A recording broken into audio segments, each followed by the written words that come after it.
Muy buenos días, mis queridos estudiantes de la Universidad de Santander, Campus Valledupar. Les habla Darío Rebosés desde su canal YouTube, en el cual, como ya es habitual, abordamos temas de la asignatura Obligaciones.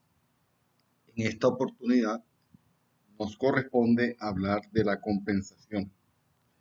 Es el tema que vamos a abordar y empecemos entonces por definir etimológicamente la compensación. La compensación es un vocablo que nos viene de la raíz latina con, que significa todo junto, y pensare, que significa pesar en una balanza. Pesar en una balanza todo junto.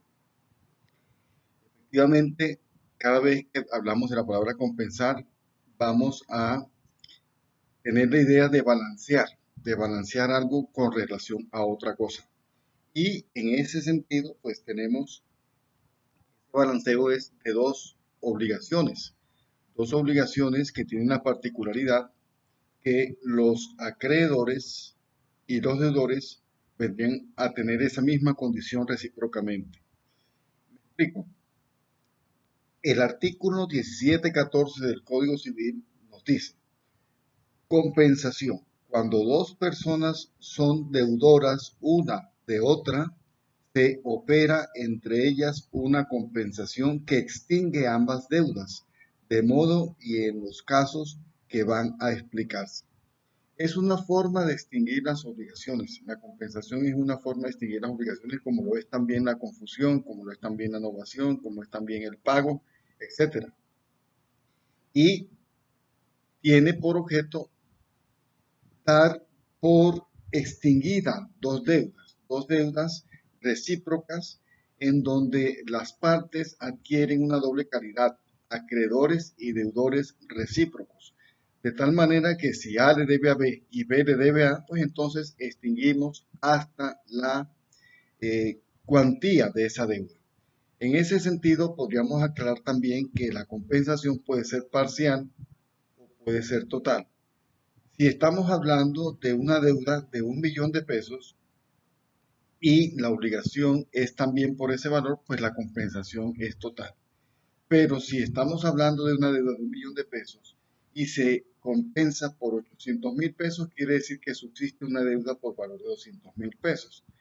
Ese es un ejemplo de cuando es una compensación total y cuando es parcial. Nos dice el artículo 1715 del Código Civil colombiano: operancia de la compensación.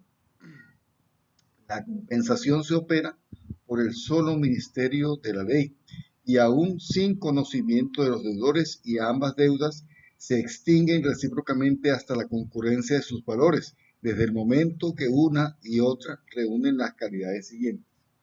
Primero, que sean ambas de dinero o de cosas fungibles. Ya sabemos que las cosas fungibles son aquellas que desaparecen con su primer uso. Cosas fungibles o indeterminadas de igual género y calidad. Segundo, que ambas deudas sean líquidas, es decir, determinables en una suma de dinero. Y tercero, que ambas actualmente sean exigibles. No tiene sentido compensar una deuda donde una es exigible y la otra no lo es. Ambas tienen que ser exigibles. Las esperas concedidas al deudor impiden la compensación, pero esta disposición no se aplica al plazo de gracia concedido por un acreedor a su deudor. Bien, hablemos entonces que la compensación es un modo de extinguir las obligaciones y es una figura por demás antiquísima.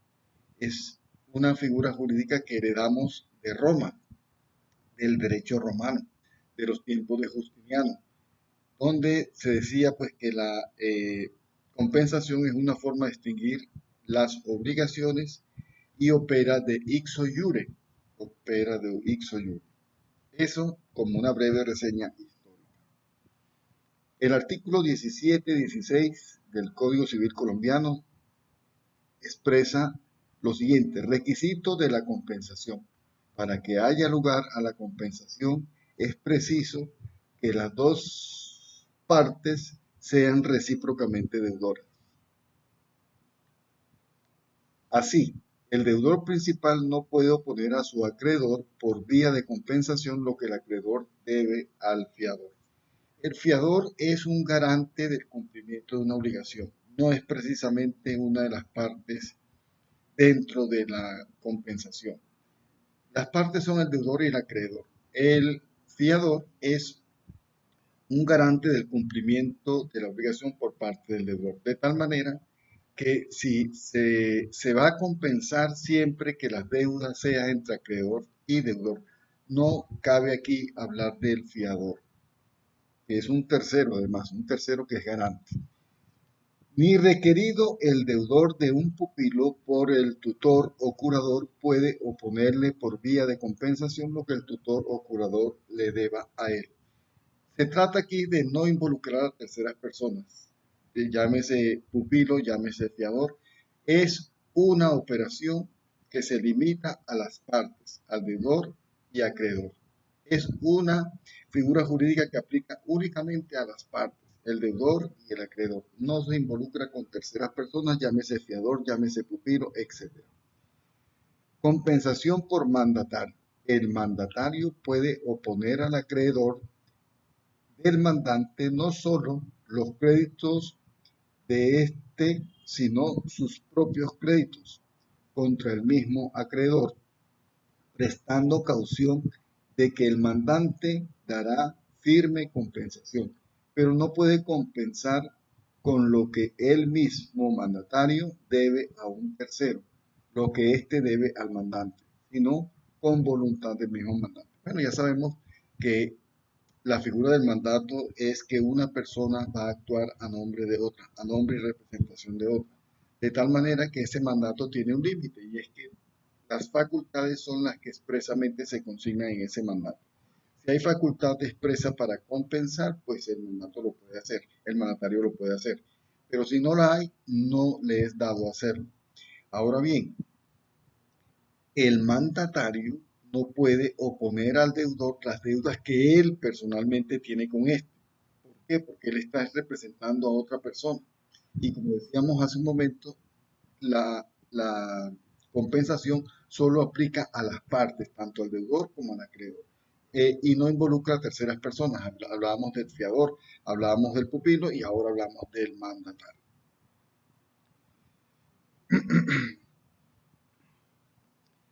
El artículo 17 y 18 del Código Civil nos dice cesión y compensación. El deudor que acepta sin reserva alguna la cesión que el acreedor haya hecho de sus derechos a un tercero no podrá poner en compensación al cesionario los créditos que antes de la aceptación hubiera podido oponer al cedente.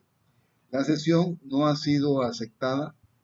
Si la cesión no ha sido aceptada, podrá el deudor oponer al cesionario todos los créditos que antes de notificarle la cesión haya adquirido contra el cedente, aun cuando no hubiera llegado a ser exigible sino después de la notificación. La cesión es una figura, la cesión de pago, es una figura distinta de lo que es la compensación, de tal manera que el cesionario y el cedente hacen una forma, es decir, echan mano de sus bienes para cumplir con una obligación. Esa obligación no se puede compensar en el sentido de que la cesión es una figura totalmente distinta a la compensación y por expresa prohibición de la norma no puede el cedente compensar sus bienes, lo que da en cesión frente a la deuda principal. Conservación de garantías. Sin embargo, de efectuarse la compensación por ministerio de la ley, el deudor que no alegare, ignorando un crédito que puede oponer a la deuda, conservará junto con el crédito mismo las fianzas, privilegios, prendas e hipotecas constituidas para su seguridad. Bien, se conservan las garantías entonces en el caso de la cesión si el deudor no las alega ignorando un crédito. Entonces ese crédito no va a perder las garantías que tiene tanto la prenda, la hipoteca constituidas para su seguridad. Prohibición de compensar en perjuicio de terceros. La compensación no puede tener lugar, nos dice el artículo 1720 del Código Civil colombiano, no puede tener lugar en perjuicio de los derechos de terceros. Así, embargado un crédito, no podrá el deudor compensarlo en perjuicio del embargante por ningún crédito suyo adquirido después del embargo. Hemos dicho hasta la saciedad que en la compensación se trata de no involucrar terceros y solo restaría anotar que los terceros de buena fe no pueden resultar afectados de la compensación.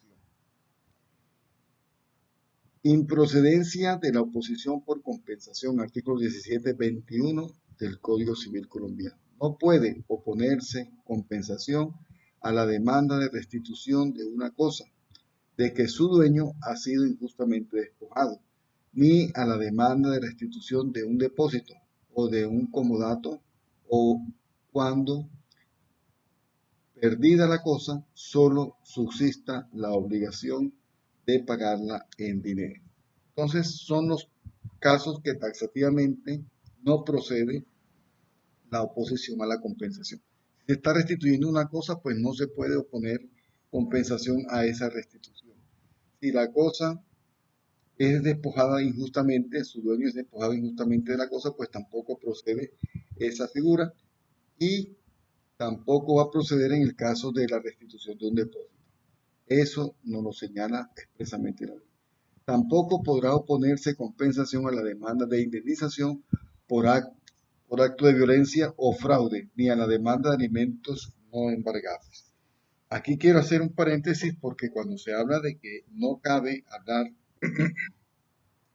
de compensación tratándose de la obligación de alimentos, pues tenemos en principio que decir que en la compensación de alimentos se involucra un derecho superior que es el de los menores, un derecho que es prevalente frente al derecho de los demás por virtud del artículo 44 de la Constitución Política. Los derechos de los niños prevalecen sobre los derechos de los demás. Entonces, el tratamiento que se hace cuando se trata de una obligación alimentaria es completamente diferente y por involucrar a un menor cuyos derechos son prevalentes, se prohíbe la compensación. Pero aquí hay que aclarar algo. El artículo 133 del Código de la Infancia y de la Adolescencia nos dice lo siguiente.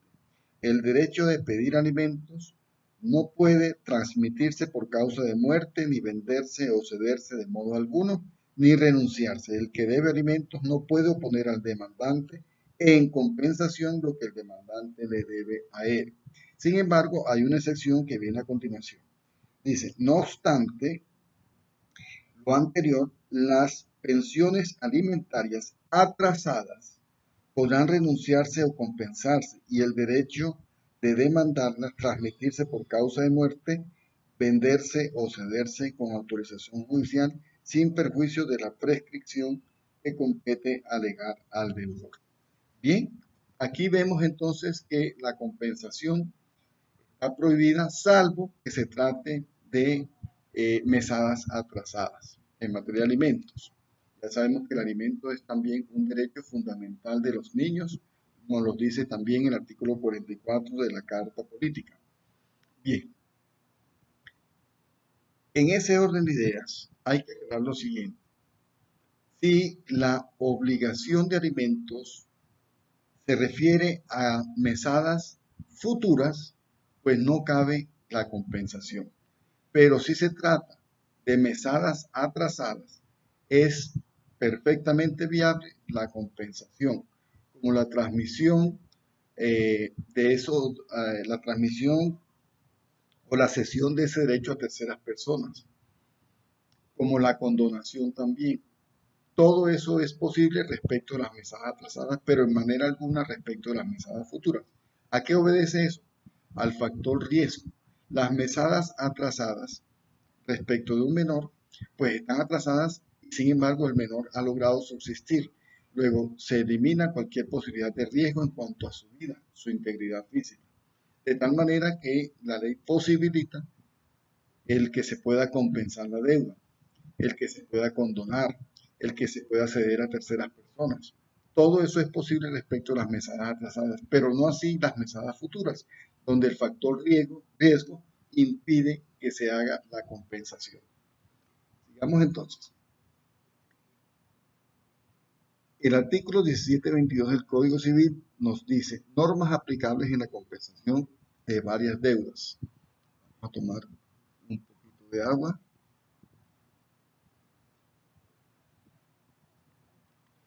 Cuando hay muchas deudas compensables, deben seguirse para la compensación las mismas reglas que para la imputación de pago. Pues claro, eso significa que se va pagando la compensación en la medida en que se van causando las obligaciones, desde la más antigua hasta la más reciente, en ese orden, De tal manera que es lo que se conoce como la imputación de pago. Las deudas deben pagarse en el orden en que son contraídas, desde la más antigua hasta la más reciente. Artículo 1723. Compensación de deudas pagaderas en lugares distintos. Cuando ambas deudas no son pagaderas en un mismo lugar, ninguna de las partes puede oponer la compensación a menos que una y otra deuda sean de dinero y que el que opone la compensación tome en cuenta los costos de la remesa. Bien, la compensación tendrá que realizarse en el sitio que convengan las partes. Pero en caso de que no sea así, de que no se haya convenido un sitio y sean lugares distintos, pues el deudor tendrá que reconocerle, el acreedor tendrá que reconocerle al deudor el gasto que hace por el traslado al lugar donde él se encuentra. Eso es lo que significan viáticos. Tiene que reconocerle los viáticos, los gastos que ha realizado para trasladarse al lugar donde debe hacerse efectiva la compensación.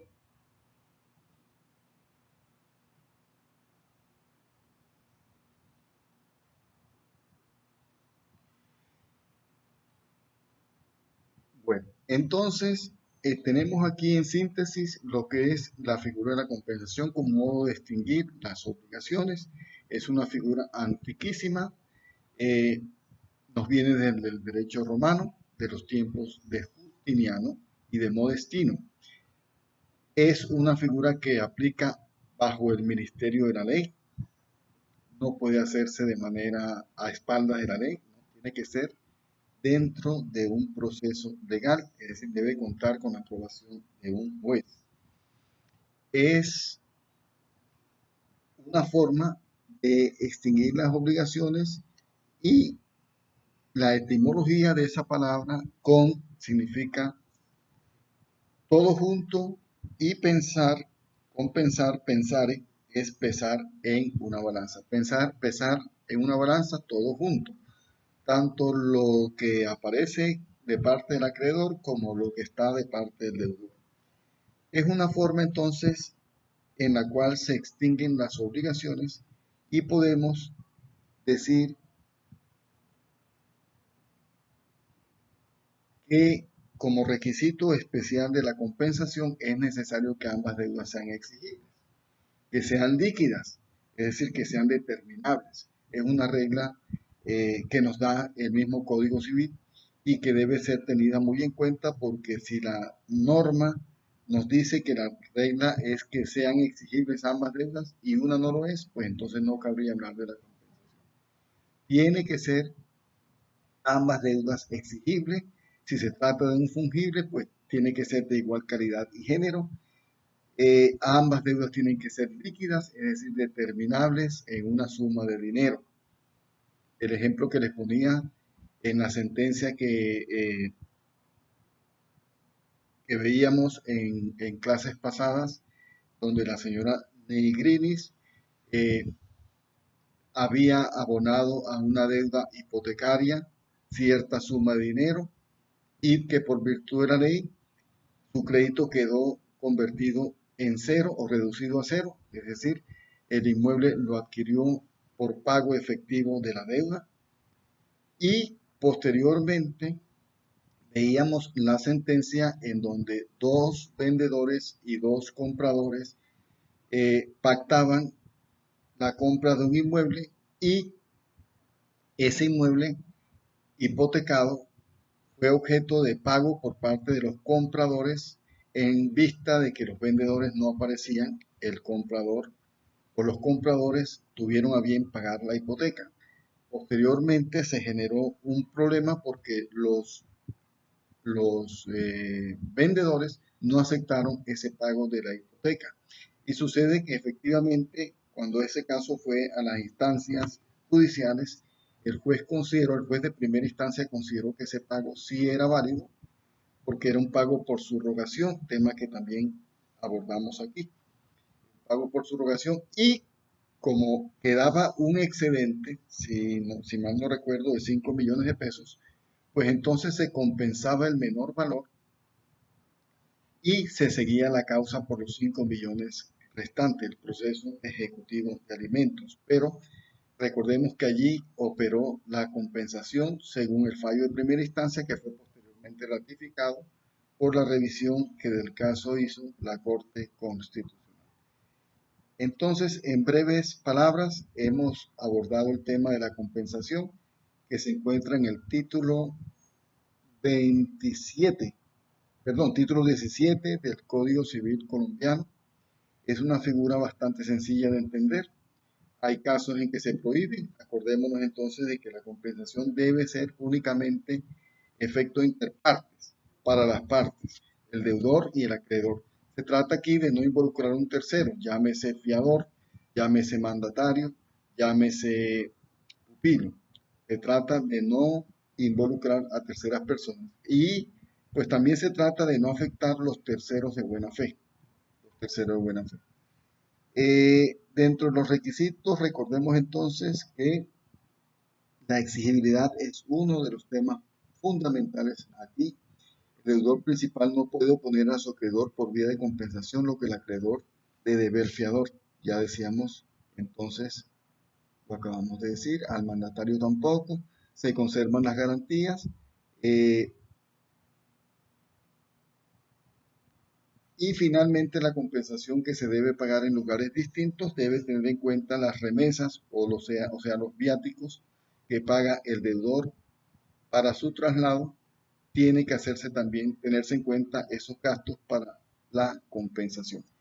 Y finalmente, pues acordémonos que también está prohibida la compensación respecto de las mesadas alimentarias atrasadas, como bien lo explica el artículo 133 del Código de la Infancia y la Adolescencia. Todo ello porque se quiere preservar en lo que hace a mesadas futuras el derecho prevalente del menor. El factor riesgo hay que minimizarlo de tal manera que la compensación solo cabe para las mesadas atrasadas porque se supone que el menor ha logrado superar esta situación adversa, pero no así para las mesadas futuras. ¿Por qué? Por expresa prohibición del artículo 133 del Código de la Infancia y la Adolescencia que posibilita la compensación respecto de mesadas atrasadas, pero las prohíbe respecto de mesadas futuras. Pero entonces, mis queridos estudiantes, que con lo aquí expresado les haya quedado clara la figura de la compensación. Pues no tiene mayores complicaciones. Sin embargo, cualquier duda que ustedes tengan, por favor, háganmela saber a través del chat, que estaré dispuesto pues a resolver cualquier inquietud. De momento no es más. Nos vemos en la próxima clase virtual. Les deseo entonces un feliz día y ya saben, por favor, quedémonos en casa. Dios los bendiga y hasta una próxima oportunidad.